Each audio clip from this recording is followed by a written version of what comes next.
Hello student, good morning. मैं नीलेश कुमार। मैं आपको आज से इंग्लिश ग्रामर मतलब इंग्लिश व्याकरण पढ़ाऊंगा। बेसिक से, शुरुआती से, एकदम इनिशियल पोजीशन से आपको मैं पढ़ाऊंगा। ठीक है, कैसे पढ़ाऊंगा मैं बता रहा हूं आपको। मैं आप लोग को क्लास में थ्योरी बताऊंगा, उसको पूरी तरह से समझाऊंगा। जिस लैंग्वेज में आप समझना चाहेंगे उस लैंग्वेज में समझाऊंगा। इंग्लिश में बोलिएगा इंग्लिश में, हिंदी में बोलिएगा हिंदी में। और आप लोग अब कहेगा सर जो अब कैसे हम बोलेंगे, जब आप हमको इंग्लिश में समझाइए हिंदी में समझाइए, तो आप कमेंट सेशन में आप हमको बता सकते हैं सर अगले वीडियो में जो है आप हमको फुल्ली इंग्लिश में बता समझाइए या फिर हिंदी में लैंग्वेज में समझाइए। तो उस पर हम वीडियो बना के आपको मैं दे दूंगा। ठीक है ना। तो मैं आपको आज इंग्लिश व्याकरण पढ़ाऊंगा और मैं यहाँ पे समझाऊंगा। और इसका जो भी नोट्स होगा, जो भी क्वेश्चन होगा, जो इम्पोर्टेंट क्वेश्चन होंगे, जो थोड़ा सा हाई लेवल का VVI क्वेश्चन होगा, वो सारे क्वेश्चन जो है मैं PDF के रूप में टेलीग्राम ग्रुप है उस पर आपको मैं डाल दूंगा। और YouTube के चैनल पे डिस्क्रिप्शन में लिंक दे देंगे जहां से आप जो है डाउनलोड कर सकते हैं। ठीक है ना। और जो भी प्रॉब्लम होगा आप कमेंट सेक्शन में बता सकते हैं हमें। ठीक है ना। मैं ज्यादा से ज्यादा कोशिश करूंगा आपके समस्याओं को हल करने की। ठीक है ना। तो चलिए आज हम आप लोग को शुरुआती से इंग्लिश व्याकरण पढ़ाना शुरू करता हूं। तो इंग्लिश ग्रामर अगर पढ़ रहे हैं तो आपको ये जरूरी है जानना जो इंग्लिश ग्रामर होता क्या है, किसे कहते हैं ना। तो जैसे कि हम लोग जो भी बात बोलते हैं, कोई भी बात बोल रहे हैं, ठीक है, या फिर किसी से हम सुन रहे हैं, तो वो सही मायने में हम बोल रहे हैं, सही तरीके से बोल रहे हैं, या कोई अगर हमें बंदा सब बोल रहा है वो सही तरीका से हमें बोल रहा है या नहीं बोल रहा है, इसके जानकारी मतलब कैसे हम जानेंगे जो ये सही बोल रहा है या गलत बोल रहा है ना। तो ये तो हमको नहीं पता है। तो इंग्लिश ग्रामर जो भी सब्जेक्ट है ये जो है क्या करता है, जो हमें सिखाता है जो कोई भी लैंग्वेज हम बोल रहे हैं, कोई भी वाक्य बोल रहे हैं, वो कैसे मतलब शुद्ध बोलना, मतलब ग्रामर सब्जेक्ट है। याद रखिए, दो बच्चे कंफ्यूज में हो जाते हैं जो इंग्लिश है और इंग्लिश ग्रामर में। ठीक है, इंग्लिश लैंग्वेज है, इंग्लिश लैंग्वेज है, भाषा है। ठीक है, इंग्लिश ग्रामर सब्जेक्ट है जिसको हम पढ़ते हैं, थ्योरिकली पढ़ते हैं। ठीक है, और इंग्लिश जो है हम लोग लैंग्वेज है, भाषा जिसे हम लोग बोलते हैं। ठीक है ना। तो यहाँ पे हम आपको बता रहे हैं इंग्लिश व्याकरण क्या है। तो इंग्लिश व्याकरण वह शास्त्र है जिसके माध्यम जो कि हमें शुद्ध बोलना लिखना सिखाए, उसे हम लोग क्या कहेंगे, इंग्लिश व्याकरण कहेंगे। ठीक है, इसमें कोई दिक्कत? इंग्लिश व्याकरण समझ गया ना, जो इंग्लिश व्याकरण किसे कहते हैं ना। इतना तक कोई की दिक्कत, कोई डाउट नहीं ना। अगर जो भी डाउट हो हमसे पूछ सकते हैं, जो भी हमें लिखना बोलना शुद्ध बोलना। ठीक है, जैसे अगर मान लेते हैं इंग्लिश व्याकरण, अगर हम यहाँ पे लिख रहे राम पढ़, अब राम पढ़, इससे कुछ हमें समझ में आ रहा है नहीं ना। लेकिन ये क्या है, भाषा बोल रहे हैं तो इंग्लिश मतलब हिंदी है तो हिंदी है ये। ठीक है, हिंदी व्याकरण में लिखे तो ये सही है। राम पढ़ बोलने से क्या समझ में आ रहा नहीं ना। लेकिन इसी को हम अगर लिखेंगे राम पढ़ रहा है, ठीक है, या फिर ये तो हिंदी में हो गया, चलो हम इंग्लिश में बताते हैं राम रीड अगर लिख रहे हैं तो इससे क्या हमें सही मायने सही अर्थ निकल के सामने मेरे साथ आ रहा है, हम स्पष्ट समझ रहे हैं, कोई समझ रहा है नहीं ना समझ रहा है। तो इसको शुद्ध करने के काम कौन करता है, इंग्लिश व्याकरण। ये हमको कौन सिखाता है शुद्ध करने का, इंग्लिश व्याकरण। ठीक है, तो इसको शुद्ध कैसे करेंगे, राम इज रीडिंग, राम पढ़ रहा है ना। तो ये जो सही किया, ये सही किस आधार पे हुआ, कैसे हुआ, ये कौन हमें सिखलाता है, इंग्लिश व्याकरण ना। तो अब समझ में आया कि नहीं, इंग्लिश व्याकरण किसे कहते हैं। तो इंग्लिश व्याकरण वह शास्त्र है जो कि हमें शुद्ध बोलना लिखना सिखाता है, उसे हम क्या कहते हैं, इंग्लिश व्याकरण। ठीक है, कोई दिक्कत नहीं ना। चलिए अब आगे हम बताते हैं इंग्लिश ग्रामर को जो है कितने भाग में बांटा गया। इंग्लिश ग्रामर जो है उसको हम लोग जो 5 भाग में बांट दिया गया है। कितना, 5 भाग में। ठीक है, तो 5 भाग का नाम यहाँ पे हम लिख देते हैं। ठीक है, तो देखो जैसे कि हम आपको बताएं इंग्लिश ग्रामर को जो है 5 भागों में बांट दिया गया है। ठीक है, कौन कौन सा है, जैसे कि यहाँ पे हम लिख दिए हैं, देख सकते हैं आप लोग। फर्स्ट है ऑर्थोग्राफी, ठीक है, ऑर्थोग्राफी। सेकेंड है इटिमोलॉजी, थर्ड है सेंटेक्स, फोर्थ है पंक्चुएशन, फिफ्थ है प्रोसोडी। ठीक है, तो यहाँ पे देखिए फर्स्ट क्या है ऑर्थोग्राफी। फर्स्ट क्या है? ऑर्थोग्राफी। ऑर्थोग्राफी का क्या मतलब होता है? ऑर्थोग्राफी का हिंदी होता है वर्ण विचार। ठीक है, वर्ण विचार, वर्ण विचार। ठीक है, चलिए वर्ण विचार हम लोग समझते हैं। जैसे हम लोग जानते हैं इंग्लिश अल्फाबेट कितने होते हैं? इंग्लिश अल्फाबेट कितने होते हैं? 26। ठीक है, A to Z, A to Z कितने होते हैं? 26। तो ये जो 2600 है, ये जो 2600 है जिसे हम पढ़ते हैं, वो इसके इंग्लिश ग्रामर के किसके अंतर्गत आते हैं? कौन से पार्ट के अंतर्गत आते हैं? ऑर्थोग्राफी। किसके अंतर्गत?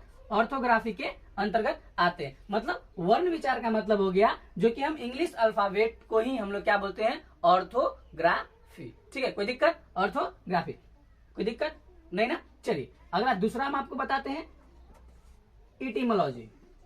इटीमोलॉजी, इटीमोलॉजी का हिंदी होता है शब्द विचार। शब्द विचार। ठीक है, कोई डाउट होगा पूछ सकते हैं, कमेंट सेक्शन में आप बता सकते हैं, हम उस पर नया वीडियो बना देंगे। तो इटीमोलॉजी शब्द विचार। ठीक है, तो अब यहाँ पे आप पढ़ लिए ऑर्थोग्राफी, समझ में आया कि नहीं है? लेटर को कहते हैं, मतलब वर्ण को, जो हिंदी में जानते हो क ख ग ये सब जो एक एक अलग अलग, जैसे अ को वर्ण कहते हैं, आ को वर्ण कहते हैं, हर्षोई की वर्ण कहते हैं। उसी प्रकार इंग्लिश में जो है ए को हम लोग क्या बोलते हैं? ए को हम लोग क्या बोलेंगे? लेटर। क्या बोलेंगे? लेटर। लेटर को हम लोग क्या बोलते हैं? अक्षर। हिंदी में क्या बोलते हैं? अक्षर या फिर वर्ण। समझ में आया? तो इसको ये जो हम लोग अलग अलग बाई पढ़े, इंग्लिश अल्फाबेट जो है वो किसके अंतर्गत हम लोग पढ़ते हैं? ऑर्थोग्राफी के अंदर में। ठीक है, अब है इटीमोलॉजी। इटीमोलॉजी मतलब शब्द विचार। तो वर्णों के सार्थक मेल को हम लोग क्या बोलेंगे? वर्णों के सार्थक मेल को क्या बोलेंगे? इटीमोलॉजी। ठीक है, इटीमोलॉजी मतलब वर्ण मान लेते हैं, जिसे मान लो ऑर्थोग्राफी में क्या आता है? A to Z आता है। ए आर क्या? ऑर्थोग्राफी।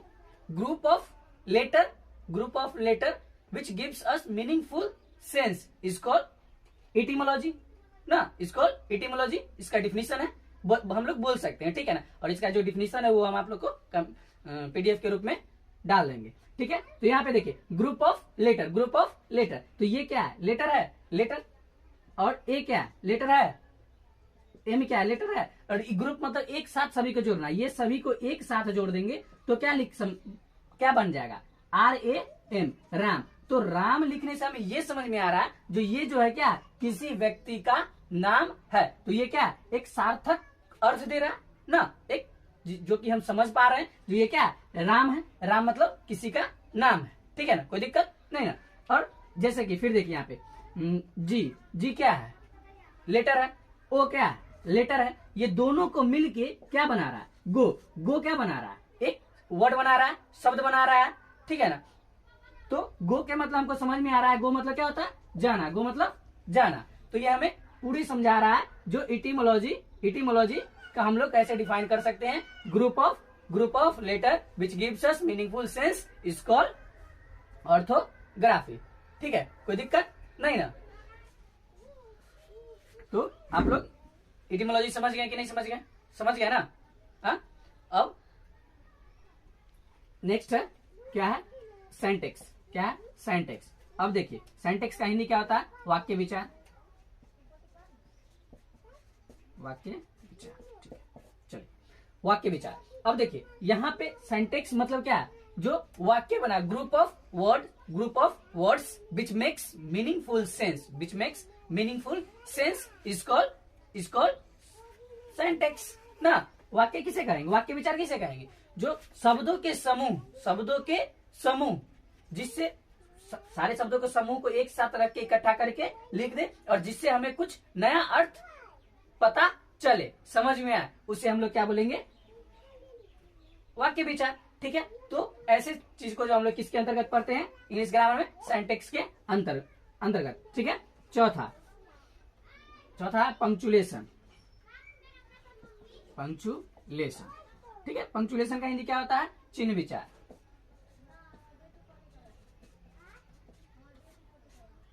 ठीक है, चलिए अब पंक्चुएशन के अंतर्गत हम लोग क्या पढ़ते हैं? पंक्चुएशन के अंतर्गत हम जानते हैं छोटा छोटा जैसे कि चिन्ह, कॉमा, फुल स्टॉपिस। तो इस तरह के जो वर्ड है, बहुत सारे वर्ड है, उसके बीच में जो हम लोग चिन्हों का प्रयोग करते हैं, वो सब जो हम लोग किसके अंतर्गत पढ़ते हैं? पंक्चुएशन के अंतर्गत पढ़ते हैं। ठीक है, अगला है 5वां है प्रोसोडी।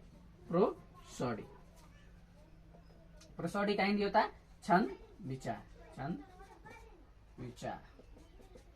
प्रोसोडी, प्रोसोडी मतलब छंद विचार। प्रोसोडी समझते हैं हम लोग क्या, जैसे देख लेते हैं, हम लोग पोयम लिखते हैं, जॉनी जॉनी यस पापा लिखते हैं ना, Johnny Johnny yes papa, eating sugar no papa, तो जॉनी जॉनी यस पापा, तो जॉनी जॉनी के बीच में हम लोग क्या करेंगे, डैश का प्रयोग हम लोग नहीं करते, क्या करते हैं, यहाँ पे करते हैं, जो अर्ध वाक्य पूर्ण हो जाता है तब हम लोग क्या करते हैं, कॉमा का यूज करते हैं, सेम को, ठीक है। तो यहाँ पे लिखेंगे Johnny Johnny yes papa, eating sugar no papa, Johnny Johnny yes papa, eating sugar no papa. तो ये यहाँ पे क्या हुआ, यहाँ पे सेंटेंस को क्या करता है, पूर्ण कर देता है, पूर्ण कर देता है, तब हम लोग क्या करते हैं, फुल स्टॉप लगाते हैं। अदरवाइज हाफ में हम लोग क्या करते हैं, कॉमा का यूज करते हैं। इसी के बारे में हम लोग प्रोसोडी के अंदर में पढ़ेंगे, ठीक है। तो आपको पता समझ में आ गया, जो इंग्लिश ग्रामर जो है 5 भागों में पूरे को बांटता है। फर्स्ट को क्या करता है, ऑर्थोग्राफी, इटिमोलॉजी, सिंटैक्स, पंक्चुएशन और प्रोसोडी, ठीक है। तो ये सारे चीज आपको समझ में आया कि नहीं आया, अगर आ गया तो सही है, नहीं आया तो आप हमें कमेंट सेक्शन में बताएं, हम इस पर क्या करेंगे, वीडियो नया बनाएंगे, नए तरीका से बनाएंगे और आपको समझाने की कोशिश करेंगे। जहां जहां दिक्कत होगा वहां आप हमें कमेंट सेक्शन में बताएं, हम वहां पे आपको पूरी तरह से समझाएंगे। मान लेते हैं अगर आपको इटिमोलॉजी नहीं समझ में आया, आप बताएं हमें वहां पे, हम आपको इटिमोलॉजी, फिर से इटिमोलॉजी पे एक वीडियो बना देंगे, वहां पे हम आपको पूर्ण तरह से उसके बारे में जानकारी देंगे, ठीक है। चलिए, अब आपको जो है, ये जो है आपको इंग्लिश ग्रामर का इंट्रोडक्शन था, इंग्लिश ग्रामर क्या होता है, ठीक है, शुरुआत से। तो हम आप लोग को इसके ऊपर में हम आपको 5 क्वेश्चन देंगे, जो कि आपको डिस्क्रिप्शन में लिंक रहेगा, वहां पे से जाके आप उसको पीडीएफ रूप में डाउनलोड करके आप उसको बना के हमें भेज सकते हैं, ठीक है। तो ग्रुप है, ग्रुप ज्वाइन कर सकते हैं, वहां पे आप हमें भेज सकते हैं, लिख सकते हैं, कुछ भी कर सकते हैं, ठीक है ना। तो ये आपको इंग्लिश ग्रामर का इंट्रोडक्शन मैंने दिया, वो जो कि खत्म हो गया, ठीक है। तो अगला हम आप लोग को क्या पढ़ाएंगे, आगे हम लोग जो है इसी के बारे में थोड़ा विस्तार रूप से पढ़ते हैं, जैसे कि ऑर्थोग्राफी क्या होता है, इटिमोलॉजी क्या होता है, सिंटैक्स क्या है, पंक्चुएशन क्या है, प्रोसोडी क्या है, इसके पूरी तरह से थोड़ा जानकारी आपको देने का हम कोशिश कर रहे हैं, ठीक है ना। इसको हम लोग साफ कर। तो आज के लिए इतना ही, अगले वीडियो में जो है हम आप लोग को ऑर्थोग्राफी, इटिमोलॉजी, सिंटैक्स, प्रोसोडी, ये सब चीज जो है हम आप लोग को फुल्ली डिस्क्राइब करेंगे अगले वीडियो में, ठीक है ना। तब तक ला, समझ रहा है ना।